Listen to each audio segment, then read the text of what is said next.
بسم الله الرحمن الرحيم. بداية أهنئ نفسي وأهنئ المجتمع وأهنئ الرأي العام وأهنئ العدالة على صدور الحكم العادل من الجناه المرتكبين لجريمة قتل المغدور الشهيد عبد الله الأغبري.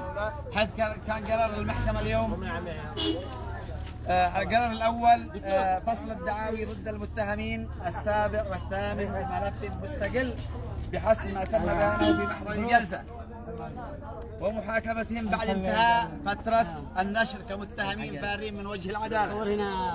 2 إرجاء النظر في طلب التصدي المقدم من محامين أولياء الدم إلى حين الفصل في الواقعات المتهمين المقدمين كفارين من وجه العدالة، وهما المتهم السابع والثامن. 3 إقفال باب المرافعة بالنسبة للدعوى الجزائية المرفوعة ضد المتهمين الأول وحتى السادس، وحجزها الحكم والنطق به في حيثية حكمه في الجلسة. وسيتفضل الأستاذ القدير وضاح قطيش بقراءة فقرة منطوق الحكم. تم النطق بالجلسة في تاريخ يومنا هذا السبت الموافق 17/10/2020.